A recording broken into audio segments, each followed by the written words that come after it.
لله وكفى والصلاة والسلام على عباده الذين اصطفى خصوصا على أفضلهم وخاتم النبيين محمد الأمين وعلى آله وصحبه أجمعين. أما بعد فأعوذ بالله من الشيطان الرجيم. بسم الله الرحمن الرحيم. ليس البر أن تولوا وجوهكم قبل المشرق والمغرب ولكن البر من آمن بالله واليوم الآخر والملائكة والكتاب والنبيين وآتى المال على حبه ذوي القربى واليتامى والمساكين وابن السبيل والسائلين وفي الرقاب وأقام الصلاة وآتى الزكاة والموفون بعهدهم إذا عاهدوا والصابرين في البأساء والضراء وحين البأس أولئك الذين صدقوا وأولئك هم المتقون. صدق الله العظيم. اللهم ربنا اجعلنا منهم آمين يا رب العالمين. رب اشرح لي صدري ويسر لي أمري واحلل عقدة من لساني يفقهوا قولي. اللهم ربنا ألهمنا رشدنا واعذنا من شرور أنفسنا. اللهم أرنا الحق حقا وارزقنا اتباعه وأرنا الباطل باطلا وارزقنا اجتنابه. اللهم وفقنا لما تحب وترضى. اللهم اجعلنا من عبادك الصادقين وعبادك المتقين. آمین یا رب العالمین. سب سے پہلے آئیے کہ ہم اس آیہ مبارکہ کا ترجمہ کر لیں، پہلے لفظ بلفظ اور پھر ایک رواں ترجمہ. لیس البر، نیکی یہی نہیں ہے، ان تولوا وجوہکم، کہ تم پھیر دو اپنے چہروں کو، قبل المشرق والمغرب، مشرق کی جانب اور مغرب کی جانب. ولکن البر، بلکہ نیکی تو اس کی ہے، من آمن باللہ، جو ایمان لایا اللہ پر، والیوم الآخر، اور پچھلے دن پر، یوم آخر پر، والملائکۃ، اور ملائکہ پر، فرشتوں پر، والکتاب، اور کتابوں پر، والنبیین، اور انبیاء پر. وآتى المال علی حبہ، اور دیا اس نے مال اس کی محبت کے باوجود، ذوی القربہ، رشتہ داروں کو، والیتامى، اور یتیموں کو، والمساکین، اور محتاجوں کو، وابن السبیل، اور مسافر کو، والسائلین، اور مانگنے والوں کو، وفی الرقاب، اور گلو خلاصی کرانے کے لیے، گردنوں کے چھڑانے کے لیے. وأقام الصلاة، اور قائم کی اس نے نماز، وآتى الزکاة، اور ادا کی زکوٰۃ، والموفون بعہدہم، اور پورا کرنے والے اپنے عہد کے، اذا عاہدوا، جبکہ باہم معاہدہ کر لیں، والصابرین، اور خصوصاً صبر کرنے والے، فی البأساء، فقر و فاقہ میں، والضراء، اور تکلیف اور اذیت میں، وحین البأس، اور جنگ کے وقت. اولئک الذین صدقوا، یہی ہیں وہ لوگ کہ جو سچے ہیں، واولئک هم المتقون، اور یہی ہیں وہ لوگ جو حقیقتاً متقی ہیں. اللہم ربنا اجعلنا منہم. رواں ترجمہ ہوگا، نیکی یہی نہیں ہے کہ تم اپنے چہروں کو مشرق اور مغرب کی جانب پھیر دو،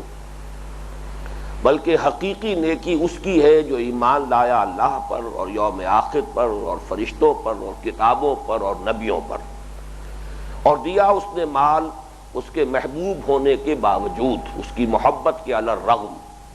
رشتہ داروں کو، یتیموں کو، محتاجوں کو، مسافر کو، مانگنے والوں کو، اور گردنوں کے چھڑانے میں. وأقام الصلاة وآتى الزکاة، اور قائم کی اس نے نماز اور ادا کی زکوٰۃ. والموفون بعہدہم اذا عاہدوا، اور پورا کرنے والے اپنے عہد کے جبکہ باہم معاہدہ کر لیں. والصابرین، اور بالخصوص صبر کرنے والے. فی البأساء والضراء وحین الباس، فقر و فاقہ میں، تکلیف اور اذیت میں اور جنگ کے وقت۔ اولئک الذین صدقوا واولئک هم المتقون، یہی ہیں وہ لوگ جو حقیقتاً راست باز ہیں، راست گو ہیں، راست کردار ہیں، اور یہی ہیں وہ لوگ جو حقیقتاً متقی ہیں۔ سورۃ العصر کی طرح اس آیہ مبارکہ کے ضمن میں بھی پہلے 4 تمہیدی باتیں نوٹ کر لیں۔ سب سے پہلی بات یہ کہ یہ ایک آیت ہے، لیکن حجم میں آپ کو معلوم ہے کہ سورۃ العصر سے 3.5 گنا ہے۔ یہ قرآن مجید کی طویل ترین آیات میں سے ہے، اگرچہ بعض آیات جو ہیں وہ اس سے بھی طویل تر ہیں قرآن حکیم میں، بلکہ آیت الدین جو ہے 39واں رکوع میں جو ہے سورہ بقرہ کے تقریباً پورا رکوع اسی ایک آیت پر مشتمل ہے، وہ اس آیت سے بھی دگنے سے بھی زیادہ ہے اپنے حجم میں۔ آیت الکرسی بھی تقریباً اس کے لگ بھگ ہے۔ صرف یہ بات نوٹ کرانی ہے جو میں نے سورۃ العصر کے ضمن میں بھی نوٹ کرائی تھی کہ قرآن حکیم میں آیتوں اور سورتوں کے تعیین یہ خالص توقیفی امر ہے، یہ موقوف ہے نبی کے بتانے پر صلی اللہ علیہ وسلم۔ اس میں کسی کے اجتہاد کو کوئی دخل نہیں، کوئی منطق، کوئی اصول، گرامر کے ان میں سے کوئی شے نہیں ہے کہ جو فیصلہ کن ہو آیات کی تعیین میں، سورتوں کی تعیین میں۔ آیتیں نہایت چھوٹی بھی ہیں، والعصر آیت ہو گئی، آیات حروف مقطعات پر بھی مشتمل ہے، حامیم آیت ہو گئی، اسی طریقے سے آیتیں انتہائی لمبی بھی ہیں، جیسا کہ میں نے ابھی آپ کو بتایا، یہ خود یہ آیت ہے، اسی طریقے سے آیت الکرسی ہے،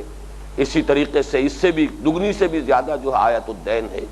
تو بات صرف یہ نوٹ کرنے کی ہے کہ یہ تمام امور اصطلاح میں ہم کہتے ہیں کہ توقیفی امور ہیں، یعنی موقوف ہے اس پر کہ نبی صلی اللہ علیہ وسلم ہمیں بتائیں۔ جیسے آپ نے بتایا روایات کے اعتبار سے اختلاف ہو جائے گا،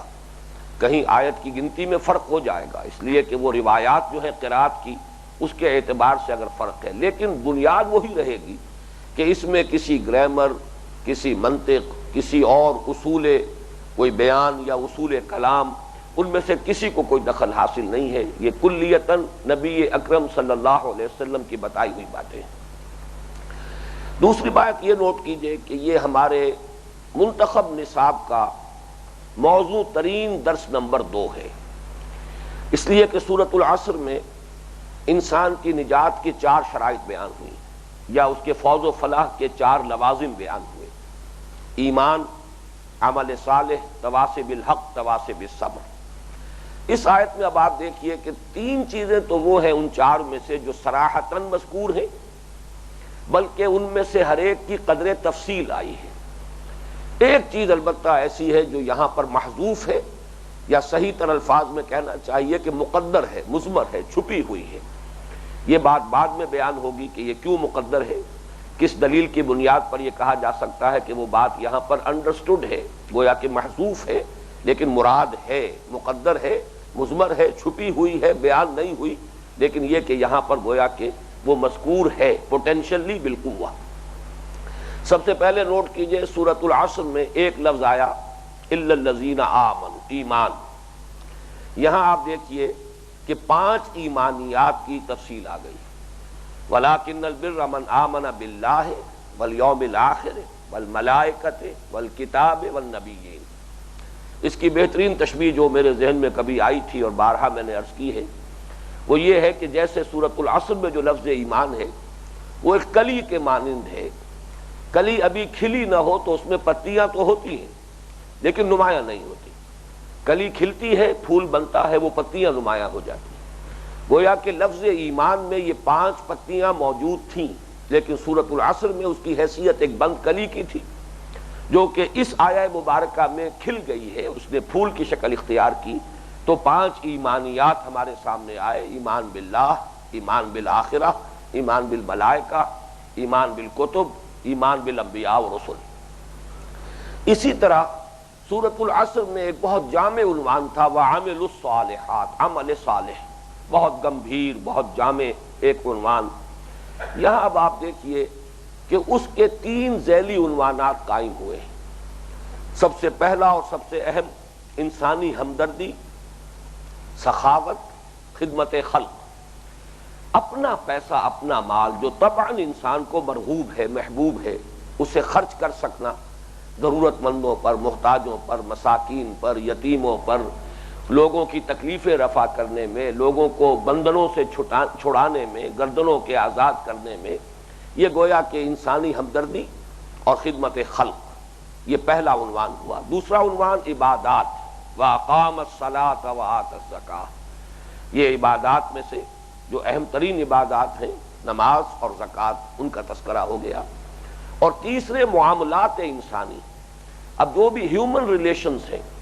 ان سب کا اگر آپ تجزیہ کریں گے تو معلوم ہوگا کہ ان سب کی بنیاد کسی نہ کسی معاہدے پر ہے، چاہے وہ معاہدہ صراحتاً کیا گیا، لفظاً اس کو وجود میں لایا گیا، چاہے وہ امپلائڈ ہے، مقدر ہے، گویا کہ از خود وہ چیز موجود ہے جس کی تفصیل بعد میں آئے گی، لیکن تمام انسانی معاملات کا دار و مدار معاہدے پر ہے۔ ایفائے عہد ایک ایسی شے ہے کہ اگر وہ کسی معاشرے میں عام ہو جائے تو گویا کہ اسٹریم لائننگ ہو جائے گی تمام انسانی معاملات اور باہمی جو بھی لین دین، جس طرح کے بھی تعلقات ہیں آپس کے، ان سب کے اندر حسن اور خوبی پیدا ہو جائے گی اور اس میں سے تمام خرابیاں نکل جائیں گی۔ لہذا معاملات کے ضمن میں ایفائے عہد، یہ جو تین ذیلی عنوانات میں نے آپ کے سامنے رکھے ہیں، ان کی بھی ایک بہترین تشبیہ یہ ہے کہ جیسے ایک تناور درخت ہو اور اس تناور درخت کا جو تنا ہے مین، وہ اوپر جا کر تین بڑی بڑی شاخوں میں تقسیم ہو جائے۔ ایک شکل یہ بھی ہوتی ہے کہ ایک لیول پر ایک شاخ نکل گئی، دوسرے لیول پر پھر دوسری شاخ نکلی ہے، تیسرے لیول پر پھر تیسری شاخ ہے، لیکن کبھی آپ نے دیکھا ہوگا ایسے بھی درخت ہوتے ہیں جس کا کہ مین تنا جو ہے جا کر دو شاخوں میں، جو برابر برابر دو شاخیں تقسیم ہو گیا۔ اسی طرح آپ تصور کیجئے کہ تین شاخوں میں وہ مین جو اس کا تنا ہے وہ تقسیم ہو گیا۔ یہ تین شاخیں ہیں، انسانی ہمدردی اور خدمت خلق، عبادات، اور نمبر تین معاملات۔ اس کے بعد جو تیسری چیز سورۃ العصر میں تھی، تواصی بالحق، وہ یہاں مذکور نہیں ہے، لیکن جیسا کہ میں نے عرض کیا محذوف ہے، مقدر ہے، مضمر ہے، اس کی دلیل بعد میں سامنے آئے گی۔ آخری چیز سورۃ العصر میں صبر، وتواصوا بالصبر، تواصی بالصبر، یہاں پھر وہی بات، جیسے عمل صالح کے تین بڑے بڑے ذیلی عنوانات آئے، صبر کے تین مواقع، والصابرین فی الباساء والضراء وحین الباس، فقر و فاقہ، تنگی، یہ بھوک، اس کو برداشت کرنا، اسی طریقے سے جسمانی اذیت، تکلیف پہنچائی جا رہی ہو، فزیکل پرسیکیوشن ہو رہی ہو، اس میں ثابت قدم رہنا، ڈٹے رہنا، اور سب سے بڑھ کر صبر کا میدان کہ جان ہتھیلی پر رکھ کر میدان میں آ جانا، جان کی بازی لگانے کے لیے انسان تیار ہو، وہاں ثابت قدم رہے، پامردی کا مظاہرہ کرے، بزدلی کا مظاہرہ نہ ہو، انسان پیٹھ دکھا کر نہ بھاگے۔ تو یہ گویا کہ تین مواقع صبر ہے، والصابرین فی الباساء والضراء وحین الباس، اور صبر کرنے والے فقر و فاقہ میں، بھوک میں اور تکلیف میں، اذیت میں، کوفت میں اور جنگ کے وقت۔ اولئک الذین صدقوا واولئک هم المتقون، یہ ہیں وہ لوگ جو سچے ہیں اور یہ ہیں وہ لوگ جو حقیقتاً متقی ہیں۔ تقویٰ کا دعویٰ کرنا آسان ہے، لیکن یہ کہ تقویٰ کی حقیقت سمجھنی ہو تو یہ ایک پوری انسانی شخصیت کا حیولہ ہمارے سامنے آیا ہے، پورے انسانی کردار کی ایک نقشہ کشی ہمارے سامنے کر دی گئی ہے۔ یہ ہے راست باز انسان، یہ ہے متقی انسان۔ اب تیسری بات کی طرف آئیے، اور وہ یہ ہے کہ اس آیہ مبارکہ کا موضوع کیا ہے اور اس کی اہمیت کیا ہے۔ ظاہر بات ہے، ترجمے سے یہ بات سامنے آ چکی ہے کہ اس کا موضوع یہ ہے کہ نیکی کے ایک محدود تصور کی نفی سے بات شروع کی گئی۔ نیکی یہی نہیں ہے کہ تم اپنے چہرے مشرق اور مغرب کی طرف کر دو، بلکہ نیکی تو اس کی ہے جو ان شرطوں کو پورا کر رہا ہو، جس میں یہ خصائص اور اوصاف موجود ہوں۔ تو گویا کہ نیکی کی حقیقتاً نیک شخص کون ہے، یہ اس آیہ مبارکہ کا موضوع ہے۔ اس موضوع کی اہمیت کے بارے میں چاہتا ہوں کہ ہم ذرا غور کریں۔ میرا اپنا تاثر اور میرا جو اپنا تجزیہ ہے وہ تو یہ ہے کہ جس طرح انسان کو اپنی حیات مادی کے لیے، زندگی کو برقرار رکھنے کے لیے پانی اور ہوا کی اور غذا کی ضرورت ہے، اس کے بغیر زندگی کا تسلسل باقی نہیں رہے گا۔ اسی طریقے سے معنوی حیات کے لیے لازم ہے ہر انسان کے لیے کہ وہ نیکی کا کوئی نہ کوئی تصور ضرور اختیار کرے، اس لیے کہ انسان کے اندر ایک شے ہے جس کا نام ضمیر ہے۔ بہت استثنائی حالات ایسے ہوتے ہیں جبکہ یہ ضمیر بالکل مر جائے، گویا کہ انسان کی معنوی موت واقع ہو چکی ہو۔ جب تک اس ضمیر میں کچھ بھی رمق ہے زندگی کی، کچھ بھی اس کے اندر ابھی حرارت باقی ہے، تو انسان کی ایک ضرورت ہے کہ وہ اپنے ضمیر کو مطمئن کرے۔ برے سے برا انسان بھی وہ اپنے آپ کو مطمئن کرنے پر موجود ہے کہ اگرچہ میں یہ کر رہا ہوں، یہ کر رہا ہوں، یہ تو مجبوری ہے، پیشے میں عیب نہیں رکھیے نہ فرہاد کو نام، اب یہ کیا کروں، یہ تو انایویٹیبل ہے، اس کے بغیر تو ممکن نہیں میرا گزارا، لیکن میں یہ بھی کر رہا ہوں، یہ بھی کر رہا ہوں، یہ بھی کر رہا ہوں۔ اگر اپنے آپ کو تھپکی نہ دے گا، اپنے ضمیر کو مطمئن نہیں کرے گا، تو واقعہ یہ ہے کہ شخصیت اندر سے ٹوٹ پھوٹ کر رہ جائے گی، اس کے اپنے اندر سے وہ اعتماد ختم ہو جائے گا جس اعتماد کے سہارے سے انسان کی یہ معنوی شخصیت برقرار رہتی ہے۔ اس کے اندر جو ایک تا ہے، اس کے اندر جو ایک ہونے کی کیفیت ہے کہ وہ ایک حیات جو ہے حیاتیاتی اکائی کی حیثیت سے برقرار رہے، اس کے لیے ضروری ہے انسان کے اپنے اندر کا ایک اطمینان، چاہے وہ جھوٹا اطمینان ہو، چاہے انسان نے اپنے آپ کو کسی ہی بہت ہی یعنی غلط بنیاد پر اپنے آپ کو وہ مطمئن کیا ہو اپنے ضمیر کو، لیکن یہ کہ یہ ہر انسان کی ایک لازمی ضرورت ہے۔ اب میں یہ چاہتا ہوں کہ اس کے ضمن میں بلکہ یہ کہ ایک بہت پیارا شعر ہے جو مجھے کبھی میں نے کہیں سنا تھا، مجھے یہ بھی معلوم نہیں کہ یہ شاعر کون ہے، لیکن جو میں نے ابھی عرض کیا ہے کہ نیکی کا کوئی نہ کوئی تصور اختیار کرنا ہر انسان کی لازمی ضرورت ہے۔ اگر یہ نہیں ہوگا تو انسان ٹوٹ پھوٹ کر رہ جائے گا، اندر سے اس کی شخصیت جو ہے سپلٹ ہو جائے گی، وہ ایک وحدت کی حیثیت سے اپنی معنوی شخصیت کو برقرار نہیں رکھ سکے گا۔ تو اس کی بہترین تعبیر ہے بقدر پیمانہ تخیل سرور ہر شے میں ہے خودی کا، اگر نہ ہو یہ فریب پیہم تو دم نکل جائے آدمی کا۔ یہ خودی کا ایک احساس جو ہے یہ انسان کو بلکہ یہ کہ ہر شے کو اپنے یہ خودی کا احساس جو ہے اس کے اپنے وجود کے برقرار رکھنے میں بہت مفید ہے۔ تو بقدر پیمانہ تخیل سرور ہر شے میں ہے خودی کا، اگر نہ ہو یہ فریب پیہم تو دم نکل جائے آدمی کا۔ تو واقعہ یہ ہے کہ چاہے انسان اپنے آپ کو دھوکہ دے رہا ہو، لیکن کسی نہ کسی نیکی کا وہ اہتمام کر کے اپنے آپ کو مطمئن کرنے پر مجبور ہے کہ جہاں میری مجبوریاں ہیں اور ان کی بنا پر میں یہ غلط حرکتیں کرنے پر گویا کہ مجبور ہو چکا ہوں، لیکن میں نے ان نیکیوں کا بھی اہتمام کیا ہے۔ اس کا ذرا تجزیہ کر دیجئے۔ ہمارے معاشرے میں جو بدترین لوگ شمار ہوں گے ان کا اگر ایک ایک کر کے آپ جائزہ لیں تو شاید سر فہرست اس میں فاحشہ عورتیں آئیں، عصمت فروش عورتیں، اپنا جسم بیچنے والی، لیکن یہ کہ آپ نے دیکھا ہوگا کہ ان کے ہاں بھی ایک کھاتا نیکی کا کھلا رہتا ہے، چنانچہ عرسوں میں حاضر ہوتی ہیں، مزاروں پر حاضری دینا، عرسوں میں شرکت، وہاں دھمال کھیلنا، اسی طریقے سے تعزیے کے جلوس میں کالے کپڑے پہن کر اس میں آگے آگے ہونا، بلکہ ہراول دستے کی شکل اختیار کرنا، سبیلیں لگانا، بعض کے بارے میں آپ کے علم میں ہوگا مسجدیں تعمیر کرانا، یہ سارے کام ہیں کہ جو وہ کرتی ہیں، اس لیے کہ انہیں بھی یہ احساس ہوتا ہے۔ اور واقعہ یہ کہ ان کے ذمن میں تو شاید یہ بات اتنی غلط بھی نہیں ہے، اس لیے کہ شورش کاشمیری مرحوم نے جو ایک کتاب لکھی تھی جس میں تحقیق کی تھی ان عورتوں کے بارے میں کہ جو اس بازار میں پہنچ جاتی ہیں کیسے پہنچتی ہیں۔ کوئی حادثہ ہوا، کہیں کسی کو اغوا کر لیا گیا، زبردستی لا کر اس بازار میں بٹھا دیا گیا،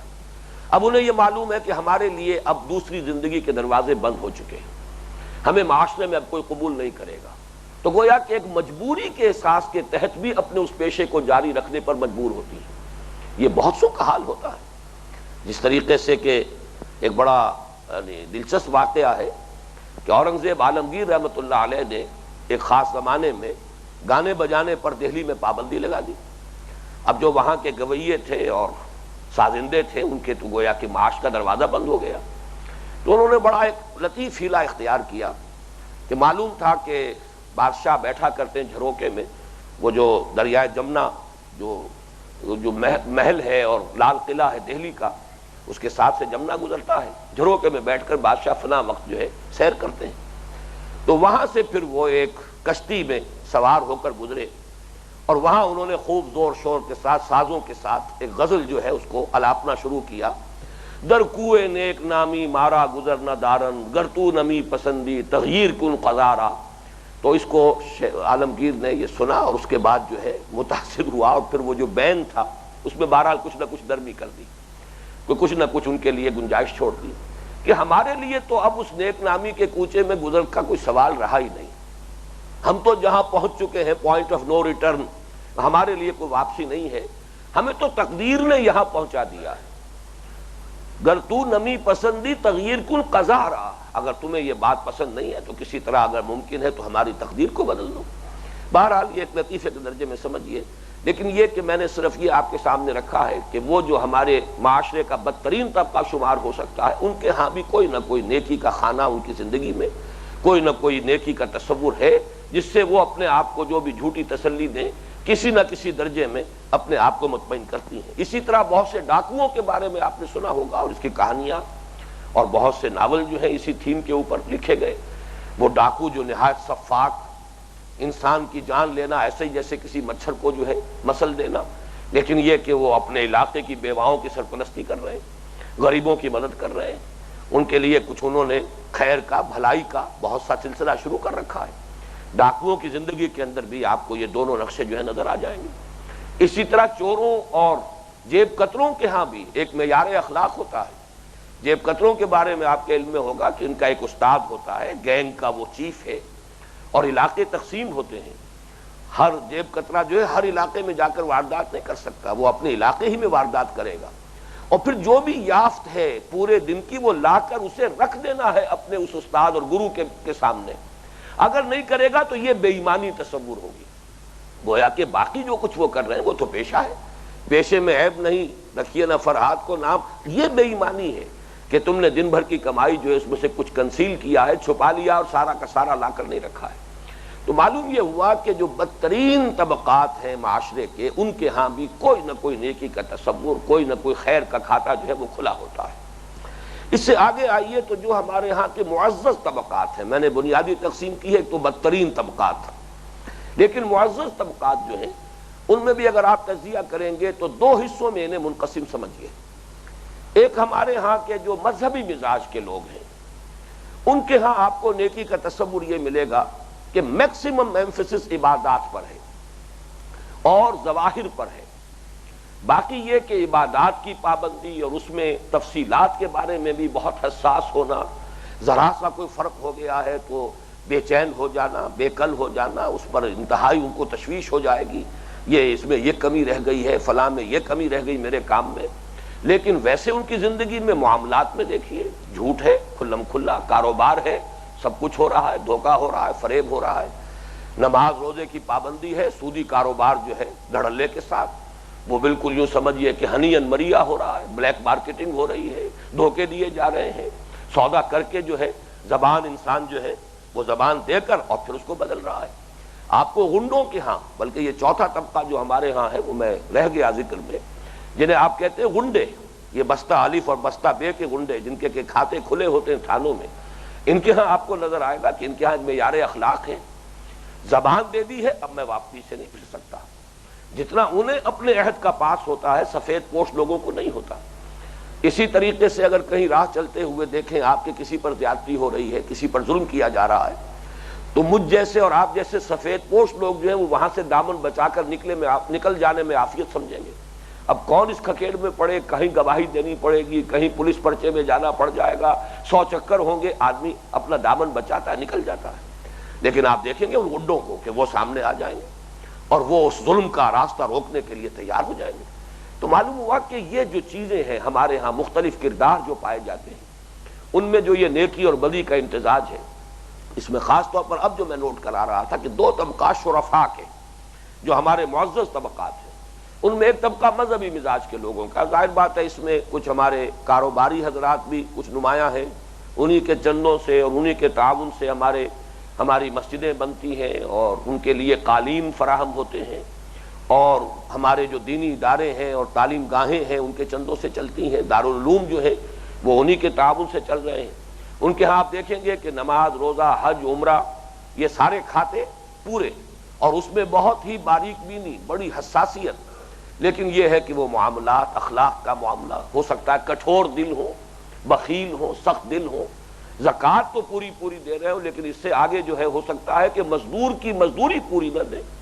اور وہاں جو ہے وہ اپنے عہد کو بھی توڑنے پر آمادہ ہو جائے۔ پھر یہ کہ اسی میں جب آگے آپ جائیں گے علماء کا طبقہ ہے، علماء کے طبقے میں ظاہر بات ہے کہ یہ عبادات کے ساتھ شغف اور ظواہر دین اور تقویٰ جو ہے ان کا تو اہتمام ہوگا، لیکن ہو سکتا ہے کہ بخل موجود ہو، بلکہ اکثر و بیشتر ہوتا ہے۔ عام طور پر علماء کا طبقہ یہ سمجھتا ہے کہ یہ صدقہ خیرات کرنا دوسروں کا کام ہے، چاہے ان سے کمتر سٹیٹس کا آدمی ہو اسے تو صدقہ دینا چاہیے، خیرات بھی کرنی چاہیے، اس کا تو کام ہے کہ وہ دے، لیکن چاہے ہماری جو حیثیت ہے مالی وہ ان سے بہتر ہے، لیکن یہ چیزیں ہمارے لیے نہیں ہیں۔ یہ تو در حقیقت ہم تو ریسیونگ اینڈ پر ہیں، نہ یہ کہ دینے والا معاملہ جو ہے، بلکہ یہ تو ہمارا کام تو ہے کہ ہم ریسیو کرتے ہیں۔ یہ سارے بڑے تلخ حقائق ہیں جو میں آپ کے سامنے رکھ رہا ہوں، اور اسی وجہ سے در حقیقت ہمارے ان انسٹیٹیوشنز کا وقار اور اعتماد جو ہے وہ ختم ہوا ہے۔ لیکن اس کے برعکس ایک دوسرا طبقہ آپ کو نظر آئے گا، ہمارے ہاں جدید تعلیم یافتہ لوگوں کا طبقہ، ان کا جو تصور ہے نیکی کا، وہ تصور یہ ہے کہ بھائی کام اپنا صحیح کرنا چاہیے، اپنے فرائض صحیح ادا کرنے چاہیے، کسی کو دھوکہ نہیں دینا چاہیے، جو ذمہ داری قبول کی ہے پوری کرنی چاہیے، باقی نماز روزہ یہ تو ذاتی معاملہ ہے، کوئی شخص کر لے گا اپنے لیے کرے گا، نہیں کرے گا تو بہرحال اس کی کوئی کمی رہ جائے گی، لیکن اصل شے جو ہے وہ یہ ہے کہ انسان جھوٹ نہ بولے، انسان کسی کو دھوکہ نہ دے، وعدہ خلافی نہ کرے، کسی کا حق نہ مارے، کسی سے قول و قرار کیا ہے تو اب اس کو پورا کرے، اس میں وعدہ خلافی نہ کرے۔ گویا کہ ان کے ہاں معاملات کی اہمیت زیادہ ہے، کم سے کم نظری اعتبار سے، کم سے کم گفتگو کے اعتبار سے، کہنے سننے میں وہ معاملات کو اہمیت دیں گے، عبادات کو نہیں دیں گے، جبکہ مذہبی طبقات چاہے وہ عوام ہو اور چاہے وہ علماء ہو، ان کے ہاں عبادات اور ان کے ظواہر ان کی اصل اہمیت ہے، باقی چیزیں ہو جائیں تو بہت اچھا ہے، نہ ہو تو کوئی ایسی بات نہیں ہے۔ یہ جو مختلف ہمارے ہاں موجود ہیں نیکی کے تصورات، یہ تو چند ہی میں نے آپ کے سامنے نقشے رکھے ہیں، اگر آپ اس کو مزید تفصیل میں جائیں گے تو اور بھی بہت سے جو ورشنز ہیں نیکی کے وہ آپ کے سامنے آئیں گے۔ اب اس میں بڑی اہمیت ہے اس بات کی کہ معلوم ہو کہ حقیقتاً نیکی کیا ہے، ڈیفائن کیسے کریں، ایک نیک انسان حقیقت میں ہے کیا۔ اس لیے کہ یہاں تو صورت یہ نظر آ رہی ہے، اگر اس آیہ مبارکہ کا جو بھی ایک ترجمہ رواں ہم نے کیا ہے اس سے ایک خاکہ آپ کے ذہن میں بن گیا ہو تو اس سے گویا کہ یہ بات سامنے آئی کہ ان مختلف طبقات نے نیکی کے حصے بکھرے کر کے تقسیم کر لیے، اڑائے کچھ ورق لالے نے، کچھ نرگس نے، کچھ گل نے، چمن میں ہر طرف بکھری ہوئی ہے داستاں میری، نیکی کا ایک حصہ وہ لے گیا ہے، نیکی کا ایک حصہ یہ لے گیا ہے، اس طریقے سے تقسیم ہو گیا ہے۔ اور یہاں بھی گویا کہ کل حزب بما لدیہم فرحون، ہر طبقہ ہر گروہ کے پاس جو بھی کچھ نیکی کی پونجی ہے، جو ایک جزوی نیکی وہ لے کر بیٹھا ہوا اس پر وہ اترا رہا ہے اور شاداں و فرحاں ہے اور بہت خوش ہے اور مطمئن ہے کہ ہماری جو یہ نیکی جو ہے اس کا کھاتا پورا ہے، اس کا حساب گویا کہ ہمارے ہاں مکمل موجود ہے۔ اور اس کی ایک مثال جو ہے لطیفے کے انداز میں یہ بالکل ایسے ہی ہے کہ جیسے کسی بستی میں ہاتھی آیا، پہلے نہیں آیا تھا تو وہاں لوگ گئے دیکھنے کے لیے، کچھ اندھے بھی تھے، وہ بھی دیکھنے کی خواہش رکھتے تھے، جاننا چاہتے تھے ہاتھی کیسا ہوتا ہے، تو اب ظاہر بات ہے ان کے پاس تو ایک ہی ذریعہ تھا کہ ہاتھوں سے ٹٹول کر اندازہ کریں کہ ہاتھی کیسا ہوتا ہے۔ جس نے اس کے کان کو چھوا دیکھ کر کہا کہ ہاتھی چھاچ کے مانند ہے، کسی کا ہاتھ اس کے سونڈ پر پڑ گیا، اس نے خوب اچھی طریقے سے اس کو دیکھا، کہا ایک بہت موٹے رسے کے مانند ہے ہاتھی، کسی نے اس کی ٹانگ کو جو ہے وہ ذرا اچھی طریقے سے ٹٹول کر کہا کہ ایک بڑے ستون کے مانند ہے، کسی کا اس کے پیٹ پر اور اس کے جسم کا درمیانی حصہ ہے اس پر ہاتھ، اس نے کہا کہ یہ تو بہت بڑا ڈرم ہے کوئی۔ اس اعتبار سے تصور تو سب نے قائم کیا ہے لیکن محدود تصور۔ اس پس منظر میں واقعہ یہ ہے کہ یہ آیہ مبارکہ بڑی عظیم آیت ہے قرآن حکیم کی کہ اس نے نیکی کے ایک مخصوص محدود تصور کی نفی سے بات شروع کی، اور یہ مخصوص محدود تصور جب ہم اس پر غور کریں گے ذرا گہرائی میں اتر کر تو جو میں نے ابھی گنوایا ہے جو مذہبی تصور ہے، عام طور پر اس میں ریچولزم جو پیدا ہو جاتا ہے، ظواہر کی اہمیت ہو جاتی ہے، روح غائب ہو جاتی ہے، لیکن ظواہر اور ریچولز اور رسم جو ہے، رسم پرستی اس کی شکل اختیار کر لیتی ہے۔ یہ عام ہماری محدود مذہبیت، یہ اس کا ایک مظاہرہ سامنے آیا تھا اس دور میں بھی، اور وہ بہت ہی ہلکے انداز میں، لیکن قرآن مجید کا یہ اسلوب ہے کہ وہاں سے اس بات کو لے کر پھر اس میں جو اصولی رہنمائی دی ہے، تو واقعہ یہ ہے کہ یہ عظیم آیت ابد الآباد تک کے لیے قرآن کے فلسفہ اخلاق اور نظام الاخلاق پر جامع ترین آیت جو ہے وہ ہمیں عطا ہو گئی ایک خاص پس منظر کے حوالے سے۔ چوتھی بات جو سمجھنے کی ہے وہ یہی ہے کہ وہ پس منظر کیا ہے، یعنی ہم یہ کہیں گے جو ٹیکنیکل ٹرم ہے، شان نزول کیا ہے اس آیہ مبارکہ کا، یہ کس سلسلہ کلام میں یہ آیت وارد ہوئی، یہ نیکی کی حقیقت کی بحث چھڑ کیسے گئی۔ ظاہر بات ہے قرآن مجید نازل ہوا ہے خاص دور میں، خاص حالات میں، خاص معاشرے میں، اور اس میں اکثر و بیشتر جو حصے نازل ہوئے ہیں اس کا ایک خصوصی پس منظر ہے، تاریخی واقعاتی حالات کے اعتبار سے۔ تو اس میں دیکھ کر، جیسا کہ میں نے جب تعارف قرآن کے بارے میں گفتگو ہو رہی تھی تو شروع میں تفصیل سے عرض کیا تھا کہ یہ جو تعویل عام اور تعویل خاص ہے، قرآن مجید پر سب سے پہلے غور ہونا چاہیے اس کانٹیکسٹ میں رکھ کر،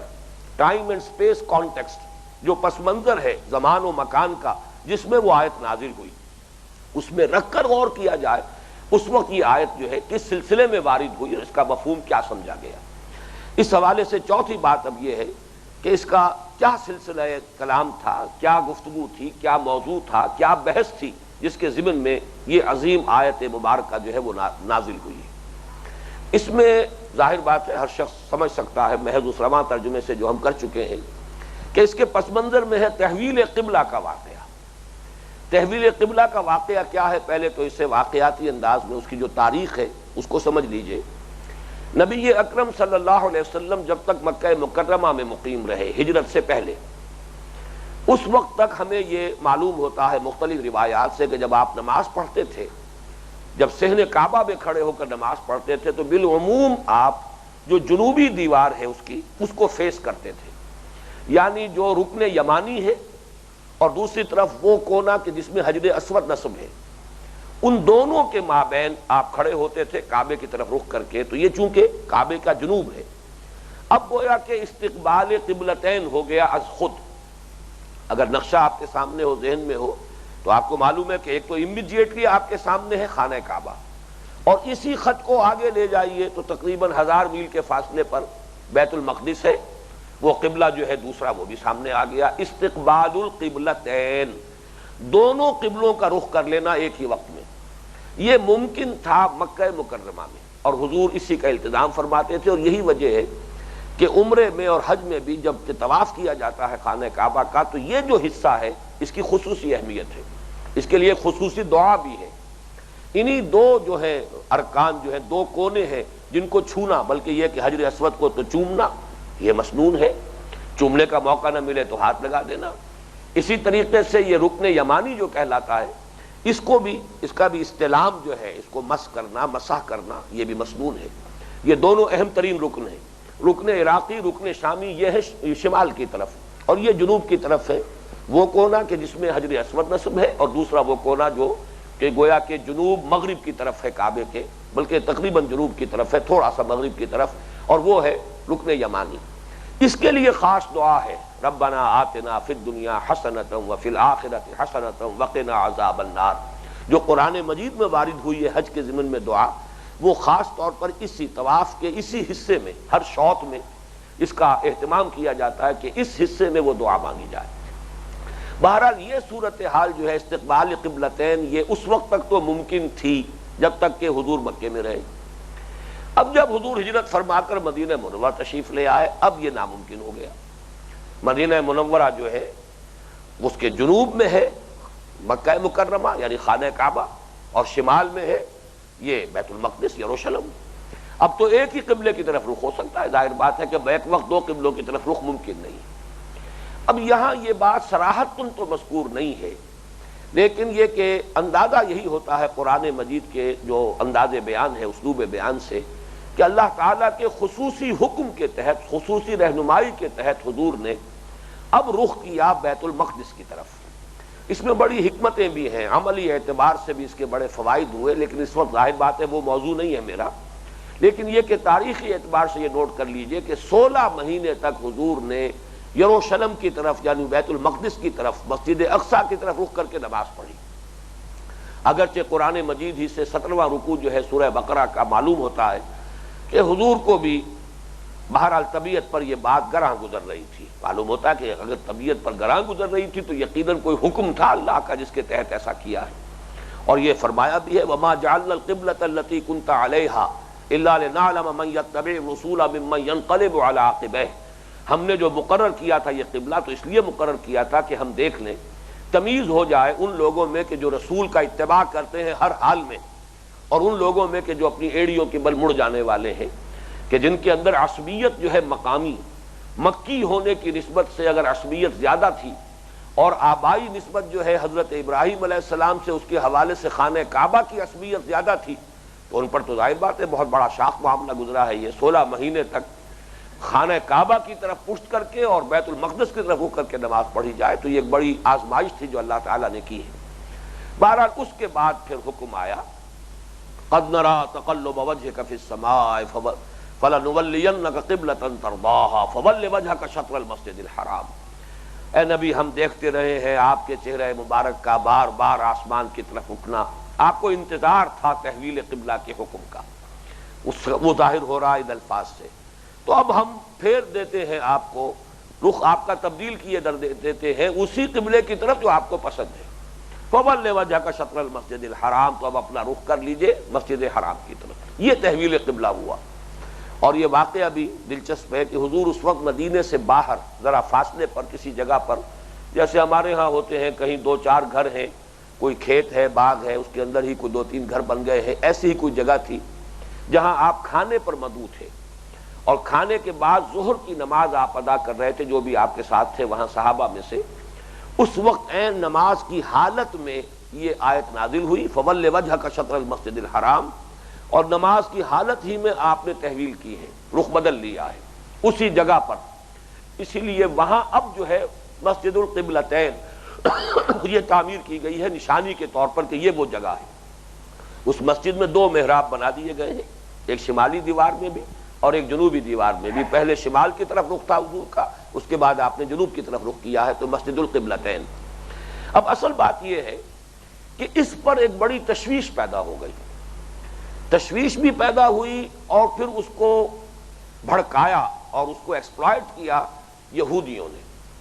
یہودی بڑی منظم جماعت، جیسے کہ ہندو ہمارے ہاں ہوتے تھے، چاہے وہ اقلیت میں ہوتے تھے لیکن تعلیم یافتہ، منظم، مہذب اور دولت مند ہونے کے اعتبار سے ان کی جو حیثیت تھی، اسی طریقے سے یہودیوں کا معاملہ تھا مدینے میں.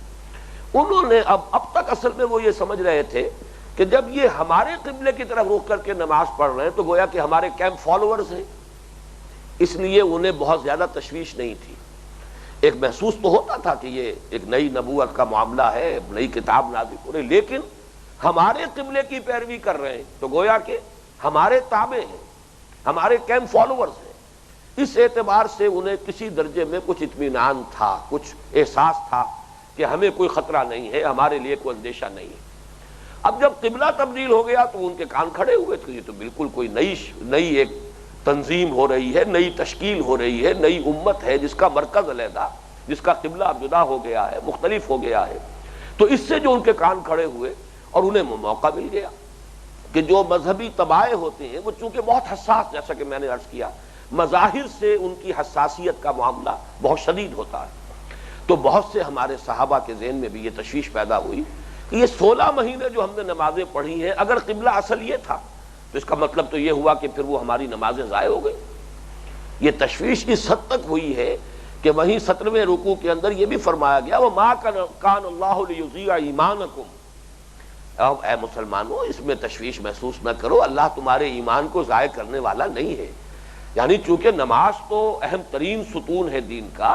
رکن رکین ہے، رکن اعظم ہے، الصلاۃ و عماد الدین.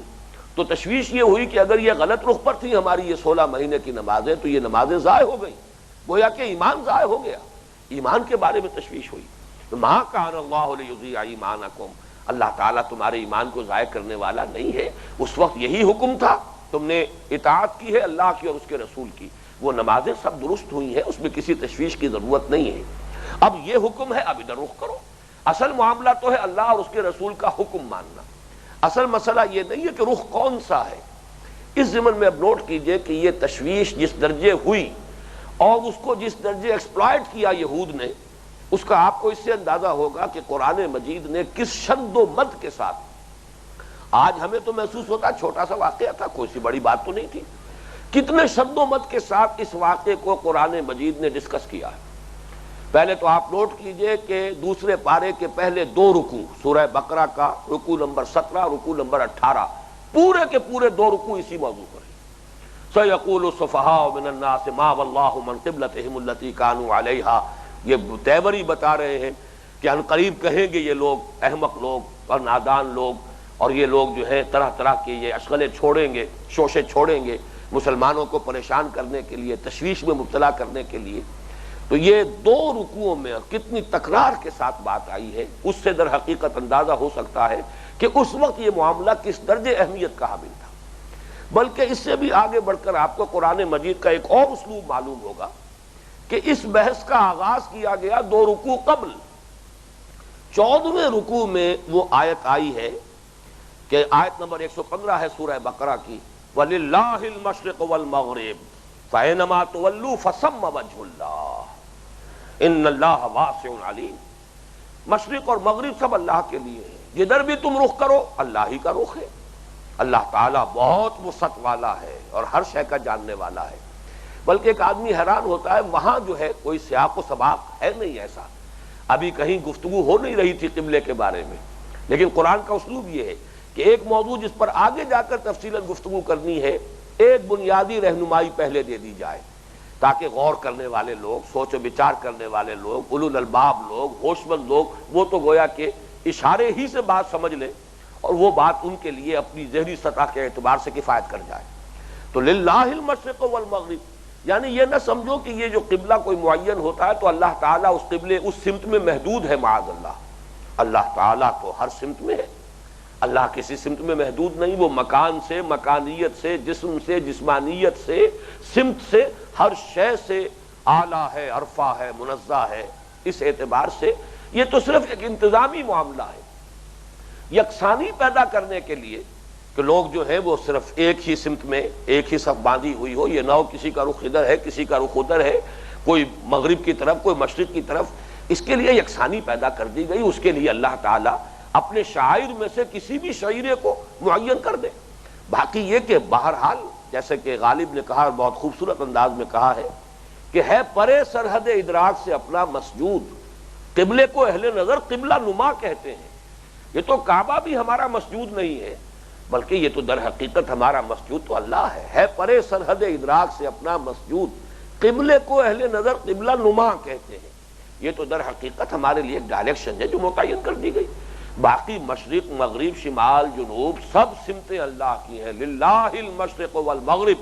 فأینما تولوا فثم وجہ اللہ، جدھر بھی تم رخ کرو گے اللہ ہی کا رخ ہے۔ ان اللہ واسع علیم، یقیناً اللہ تعالیٰ بہت وسعت والا ہے اور ہر شے کا جاننے والا ہے۔ یہاں گویا کہ گفتگو کر کے صرف ایک اشارہ دے کر بات ختم کر دی گئی۔ اس کے بعد پھر 2 رکوعوں کے بعد 15واں اور 16واں رکوع درمیان میں سے نکلا، پھر 17واں اور 18واں رکوع پورا کا پورا اسی تحویل قبلہ پر، جیسا کہ میں عرض کر چکا ہوں۔ اس کے بعد پھر 3 رکوع چھوڑ دیے گئے، چنانچہ 19واں، 20واں، 21واں 3 رکوع ختم ہو کر پھر یہ آیت پھر آ رہی ہے، آیت نمبر 177، یہ 22ویں رکوع کی پہلی آیت ہے۔ اس کو میں کہا کرتا ہوں یہ گویا کہ کلین اپ آپریشن ہے۔ اگر کوئی تھوڑا بہت اثر اب بھی رہ گیا ہو، کسی کے ذہن میں کوئی تشویش ہو، کسی کو اب بھی اطمینان نہ ہو رہا ہو، تو اس کی صفائی کے لیے، وہ تمام شبہات کو ختم کرنے کے لیے موپنگ اپ آپریشن جسے کہا جاتا ہے ملٹری کی اصطلاح میں، یا کلین اپ آپریشن آج کل جو لفظ استعمال کرتے ہیں، کہ اس مسئلے میں اگر کوئی تشویش باقی رہ گئی ہو، کوئی ریزیڈول اثر ابھی ہو، تو اس کو صاف کر دیا جائے۔ لیس البر ان تولوا وجوہکم قبل المشرق والمغرب، نیکی یہی نہیں ہے کہ تم اپنے چہرے مشرق و مغرب کی طرف کر دیا کرو، ولکن البر من آمن باللہ والیوم الآخر۔ اس پر جو ہے فارسی کا ایک مصرع جو ہے بہت راست آتا ہے کہ سخن شناس نئی دل برا خطائی جاست۔ تمہاری تشویش اگر اب بھی کوئی باقی ہے تو تم نے بات کو سمجھا نہیں ہے، نیکی کی حقیقت تم پر واضح نہیں ہوئی ہے، تم صرف ظواہر اور مظاہر میں الجھ کر رہ گئے ہو، ورنہ اصل نیکی کی حقیقت کو سمجھ لو گے تو یہ ساری تشویش از خود رفع ہو جائے گی۔ گویا کہ 4 بنیادی باتیں ہیں جو اس آیت مبارکہ کے بارے میں عرض کرنی تھی۔ اب ہم اگلی نشست میں انشاءاللہ اس کے ایک ایک حصے پر گفتگو شروع کریں گے۔ بارک اللہ لی ولکم فی القرآن العظیم ونفعنی وإیاکم بالآیات والذکر الحکیم۔